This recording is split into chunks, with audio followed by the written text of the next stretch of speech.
Marathi big boss हा scripted असेल नसेल माहित नाही, पण मित्रांनो प्रत्येक गोष्ट ही स्क्रिप्टेड नसते बरं का.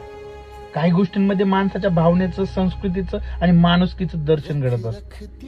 झालं असं की बिग बॉसच्या घरामध्ये ज्यावेळेस सूरजला भेटायला त्याचे घरचे येतात, त्यावेळेस अक्षरशः सूरजचे घरचे बिग बॉसच्या घरामध्ये एंट्री करताना आपल्या पायातली चप्पल बाहेर काढतात. आता हे स्क्रिप्टेड नाही, हे कोणीही लिहून दिलं नाही, फक्त त्यांच्या मनामधली भावना, त्यांची गरिबी त्यांना संस्कृती कशी आहे ही शिकवते. दुसऱ्याच्या घरात गेल्याच्या नंतर चप्पल बाहेर काढायची असते हे आजही या सर्वसामान्य माणसाकडून आपण शिकलं पाहिजे. संपूर्ण महाराष्ट्राला सूरजच्या घरच्यांनी ते शिकून दाखवलं.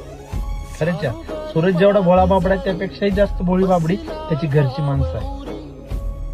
आणि ही माणसं अशी आहेत की ह्यांनी सर्वांची मनं जिंकली आहेत. सूरजकर कुठलीही टीम नाहीये किंवा खाली सूरजसाठी काम करणारं कोणी नाहीये. तुम्ही आम्ही सर्वसामान्य माणसं